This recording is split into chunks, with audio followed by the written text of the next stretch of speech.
دوستو آج کی ویڈیو میں بات ہوگی دنیا کے سب سے پہلے انسان یعنی حضرت آدم علیہ السلام اور ان سے پہلے کی دنیا کے بارے میں۔ یعنی یہ ہم جانیں گے کہ آدم علیہ السلام سے پہلے یہ دنیا کیسی تھی اور اللہ تعالیٰ کی کون سی مخلوق رہا کرتی تھی۔ کیا اس دنیا میں سب سے پہلے جناتوں کا بسیرا ہوا کرتا تھا یا شیاطین رہا کرتے تھے یا پھر کوئی اور مخلوق بھی رہا کرتی تھی، اور ساتھ ہی ساتھ یہ بھی جانیں گے کہ اس دنیا میں سب سے پہلے آبادی کی شروعات کہاں سے ہوتی ہے اور کیسے کر کے ہوتی ہے۔ تو چلیے ویڈیو کو شروع کرتے ہیں، لیکن آپ سے ہماری چھوٹی سی ریکویسٹ ہے، پلیز اگر آپ ہمارے چینل پر نیو ہیں تو چینل کو سبسکرائب کر کے بیل آئیکن کو پریس کر دیجئے تاکہ اس طرح کی ایجوکیشنل اور ہسٹوریکل ویڈیوز آپ تک اور اچھے سے پہنچا سکیں۔ دوستو یہ بات تو آپ میں سے اکثر لوگ جانتے ہی ہوں گے کہ اس دنیا کا آغاز حضرت آدم علیہ السلام سے ہوا ہے، لیکن شاید آپ میں سے اکثر لوگ یہ نہیں جانتے ہوں گے کہ حضرت آدم علیہ السلام سے پہلے اس دنیا میں کیا ہوا کرتا تھا اور اللہ تعالیٰ کی کون سی مخلوق رہا کرتی تھی، یعنی انسان تھے یا پھر جنات تھے یا پھر کوئی اور مخلوق یہاں پر موجود تھی۔ تو دوستو اس حوالے سے ہمیں ہسٹورین کی الگ الگ رائے سننے کو ملتی ہیں، لیکن اس کی حقیقت کیا ہے اور قرآن پاک میں اس حوالے سے کیا فرمایا گیا ہے اور اللہ تعالیٰ نے اس زمین کو کتنے دنوں میں پیدا فرمایا، ان تمام چیزوں کو جانیں گے۔ دوستو یہ تمام باتیں بتانے سے پہلے آپ کو کچھ اس سے ریلیٹڈ تھیوریز بتاتے چلتے ہیں۔ اسلامی نظریات کے مطابق کچھ لوگوں کا یہ دعویٰ ہے کہ حضرت آدم علیہ السلام کی پیدائش سے پہلے اس دنیا میں جنات کا بسیرا ہوا کرتا تھا۔ یہاں پر بڑے بڑے پہاڑ تھے اور بھاری بھاری جنگلات تھے، کچھ علاقوں میں خالی میدان موجود تھا اور جنات یہاں پر اپنی زندگی گزارا کرتے تھے اور جنات کے خاندان اور قبیلے بھی رہا کرتے تھے، جبکہ سائنسدانوں کا یہ ماننا ہے اور عیسائی مذہب میں بھی یہی بات مانی جاتی ہے کہ زمین پر حضرت آدم علیہ السلام سے پہلے جانوروں کی ایک مخلوق رہا کرتی تھی جن کو ڈائناسور کہا جاتا ہے۔ انسانوں کی آمد سے ہزاروں سال پہلے اس زمین پر ڈائناسور رہا کرتے تھے، لیکن جیسے جیسے انسانوں کی پیدائش ہوتی چلی گئی ساتھ ساتھ ان کی نسلیں بھی ختم ہونے لگی تھی۔ اسی طرح کچھ لوگوں کے مطابق یہ زمین خلائی مخلوق کا مرکز تھی۔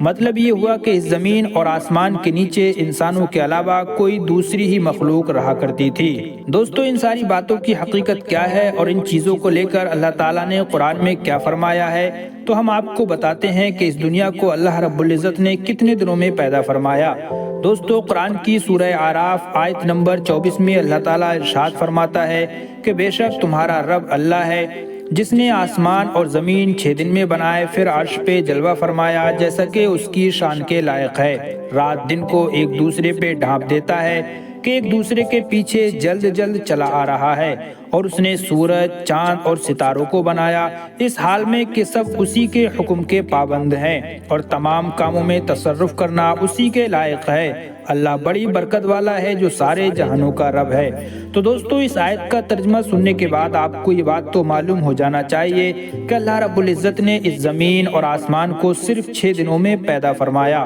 اور یہ چاند، سورج، ستارے بھی اسی نے پیدا فرمائے ہیں جن کو سائنس کی اصطلاح میں پلانٹ اور گلیکسی بھی کہا جاتا ہے۔ اسی طرح اللہ تعالیٰ سورہ ہود آیت نمبر 7 میں ارشاد فرماتا ہے، اور وہی رب ہے جس نے آسمان اور زمین کو 6 دن میں بنایا اور اس کا عرش پانی پر تھا۔ دوستو حدیث پاک میں آتا ہے کہ آپ صلی اللہ علیہ وسلم سے اس دور کے لوگوں نے دریافت کیا تھا کہ یا رسول اللہ صلی اللہ علیہ وسلم، آسمانوں اور زمینوں کے پیدا کرنے سے پہلے اس دنیا میں کیا ہوا کرتا تھا؟ تو آپ صلی اللہ علیہ وسلم نے فرمایا کہ صرف اللہ تعالیٰ کی ذات تھی، نہ اوپر ہوا تھی اور نہ نیچے ہوا تھی، اور اس کا عرش پانی پر تھا، اور اللہ تعالیٰ نے قلم کو پیدا ہونے کا حکم دیا اور اس سے کہا لکھ، تو قلم نے لکھنا شروع کر دیا۔ دوستو اس طرح انسانوں کی آمد سے 50,000 سال پہلے ہی ہر چیز اور تمام مخلوقات کی تقدیر لکھ دی گئی تھی جو اللہ تعالیٰ کے علم میں تھی، اور اس کے قلم نے اس کے حکم کے مطابق لوح محفوظ پر لکھ دیا تھا۔ اسی طرح بخاری شریف میں آتا ہے کہ ایک بار آپ صلی اللہ علیہ وسلم کے پاس یمن سے ایک جماعت آئی اور آپ سے کہا کہ آپ ہم کو دین کی سمجھ اور ابتدائی تخلیق کے بارے میں بتائیے، یعنی یہ باتیں جاننے کے لیے آئے ہیں کہ آپ ہمیں بتائیے کہ اس دنیا میں سب سے پہلے کیا چیز تھی۔ تو آپ صلی اللہ علیہ وسلم نے اس جماعت سے فرمایا کہ اس دنیا میں سب سے پہلے صرف اللہ کی ذات تھی، اس سے پہلے کوئی چیز نہ تھی اور اس کا عرش پانی پر تھا، پھر اس نے لوح محفوظ پر ہر چیز لکھ دی اور پھر آسمان اور زمین کو پیدا کیا گیا، یعنی شروعات میں پانی پر عرش کو پیدا فرمایا، پھر قلم کی پیدائش ہوئی اور اس نے سب کچھ لکھ دیا۔ اسی طرح اللہ رب العزت قرآن میں ارشاد فرماتا ہے، جب آدم علیہ السلام کی پیدائش ہو گئی اور ان کے جسم میں روح پھونک دی گئی تو اللہ تعالیٰ نے ان سے دنیا کی تمام چیزوں کے نام پوچھے۔ مفسرین فرماتے ہیں یعنی ان تمام چیزوں کے نام جو دنیا میں پیدا ہو چکی تھی